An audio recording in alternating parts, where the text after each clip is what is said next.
Samantha हमेशा से सोचती थी कि उसके परिवार का घर साधारण था, कुछ भी खास नहीं। एक शांत पड़ोस में स्थित यह एक सफेद बाड़ और एक अच्छी तरह से बनाए गए बगीचे के साथ एक आरामदायक 2 मंजिला घर था। फिर भी जैसा कि वह यह एक सफेद बाड़ और एक अच्छी तरह से बनाए गए बगीचे के साथ एक आरामदायक 2 मंजिला घर था, फिर भी जैसा कि वह यह एक सफेद बाड़ और एक अच्छी तरह से बनाए गए बगीचे के साथ एक आरामदायक 2 मंजिला घर था, फिर भी जैसा कि वह एक दोपहर धूल भरी अटारी में घूमते हुए उसकी नजर कुछ असामान्य पर पड़ी। दूर कोने में भूली हुई बक्सों के ढेर के नीचे एक दोपहर धूल भरी अटारी में घूमते हुए उसकी नजर कुछ असामान्य पर पड़ी। दूर कोने में भूली हुई बक्सों के ढेर के नीचे उसने फर्श के तख्तों के नीचे छिपा हुआ एक संकीर्ण दरवाजा देखा। जिज्ञासा पर उसने फर्श के तख्तों के नीचे छिपा हुआ एक संकीर्ण दरवाजा देखा।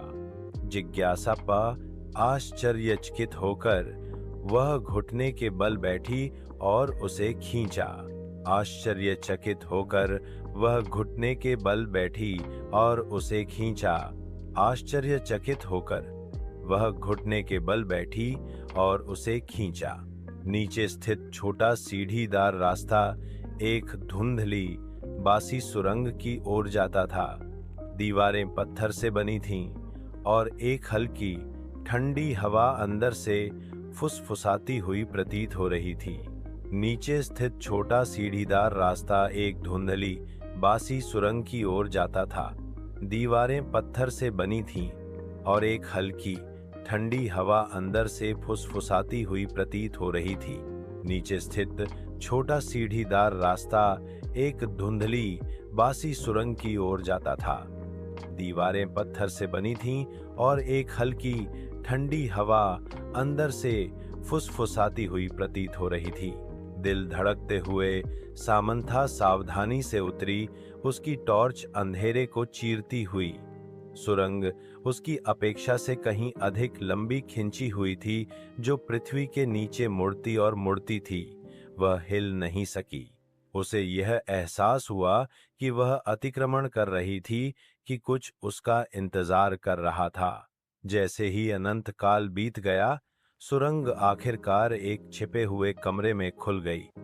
दीवारें पुरानी किताबों से भरी हुई थीं। अजीब चमड़े से बंधे खंडों से भरे हुए एल्फ।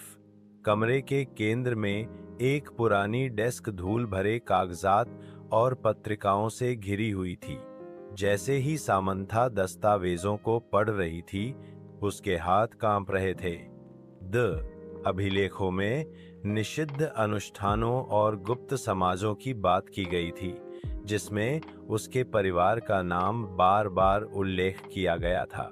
जैसे जैसे वह अधिक पढ़ती गई, उसे एहसास हुआ कि उसके परिवार का इतिहास गहरे रहस्यों से जुड़ा हुआ था, राज जो दबे रहने के लिए थे। उसने कुछ ऐसा उजागर किया था जो किसी को नहीं पता होना चाहिए था, कुछ ऐसा जो पीढ़ियों से छिपा हुआ था। जैसे ही खोज का भार उस पर पड़ा, उसने परी सुनी। उसके पीछे से एक परीक्षण ध्वनि, एक फुसफुसाहट, धीमी और ठंडी। वह अकेली नहीं थी।